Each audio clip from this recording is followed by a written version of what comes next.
Le discours de la Marche verte continue d'alimenter les manchettes de la presse marocaine. Un discours qui marque une inflexion majeure, écrit aujourd'hui le Maroc.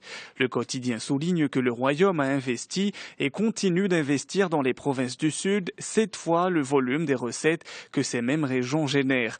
Et de rappeler que le secteur privé est invité par le souverain à investir davantage dans les provinces du Sud. Le Maroc rejette le statu quo, titre Les Échos. Le ton est désormais donné à la scène internationale. Toute solution au conflit du Sahara n'entachera en aucune manière la souveraineté du Maroc.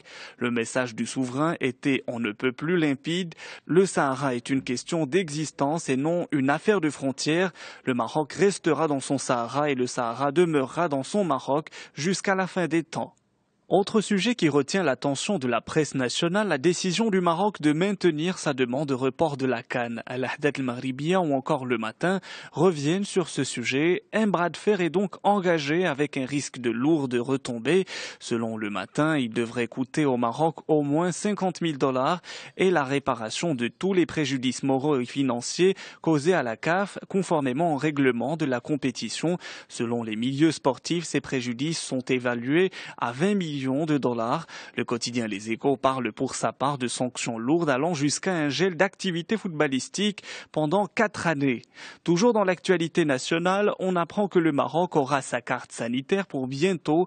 L'information est rapportée par Aujourd'hui le Maroc. Le décret relatif à l'organisation de l'offre de soins, à la carte sanitaire et aux schémas régionaux a été adopté mercredi dernier en Conseil de gouvernement. Cette carte permettra, selon le quotidien, de répartir de manière équitable l'offre des soins en évitant que les infrastructures hospitalières et les effectifs médicaux soient concentrés dans l'axe Kenitra-Casablanca.